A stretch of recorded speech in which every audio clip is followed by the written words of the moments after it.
এইবাৰ আকৌ ধুনীয়া কুৱেশ্যন লৈছোঁ এ আৰু বি এটা কাম কৰিব পাৰে এ পাৰে কামটো 20 দিনত বি এ পাৰে কামটো 30 দিনত ঠিক আছে এ পাৰে কামটো 20 দিনত আৰু বি পাৰে 30 দিনত তো সিহঁতৰ দুটাই মিলি যদি কামটো কৰে টোটেল আমাৰ টোটেল কাম কিমান হ'ব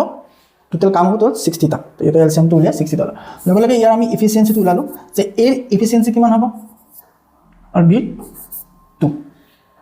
ঠিক আছে তো এ এফিচিয়েন্সি 3 বি এফিচিয়েন্সি কিমান হ'ব 2 ঠিক আছে যেহেতু দুটাই কামটো একেলগে কৰে তেতিয়াহ'লে মুঠ টোটেল এফিচিয়েন্সি কিমান হ'ব টোটেল এফিচিয়েন্সি হ'ব 5 টা ঠিক আছে ঠিক আছে যে দুটা যদি একেলগে কামটো কৰে তেতিয়াহ'লে আমি 60/5 কৰিলে এনসাৰটো ওলাই যাব কিন্তু আমাৰ ইয়াৰ সামটো অকণ বেলেগ প্ৰথমে চোৱা দুটা একেলগে কাম কৰি আছিল কিন্তু এ কি কৰিলে কিছুদিন কাম কৰি গুচি গ'ল তো কিমান দিন কাম কৰিছে আমি গম নাপাওঁ ঠিক আছে তো এই কিছুদিন কামটো কৰি গুচি গ'ল এতিয়া বাকি থকা কামখিনি বি এ কৰিব কিমান দিনত 10 দিনত বি এ কামখিনি কিমান দিনত কৰিছে 10 দিনত কৰিছে ঠিক আছে এতিয়া বি এ কিমানখিনি কাম কৰিছে টোটেল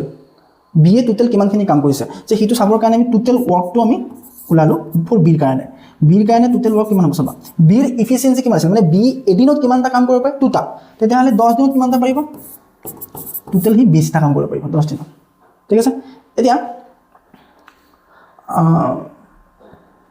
হৈ গ'ল এতিয়া যদি 20টা কাম কৰিব পাৰে মানে বি এ টোটেল কাম কৰিছিল 20টা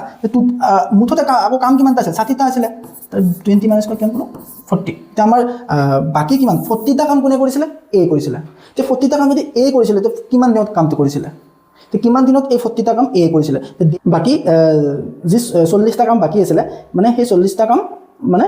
এ কৰি থৈ গৈছিল হয় না আকৌ কামটো যেহেতু দুটাই একেলগে কৰিছিল তো টোটেল এফিচিয়েন্সি কিমান আছিল 5 তে এই 40 যদি আমি 5 ডিভাইড কৰো কিমান হ'ব 8 মানে 8 ডেজ মানে কি হ'ল এ মানে 8 দিনত কামটো কৰি গুচি গৈছে মানে এই মানে 8 দিন কামটো কৰিলে তাৰপিছত সি গুচি গ'ল তে এনসাৰটো কিমান আহিব অপচন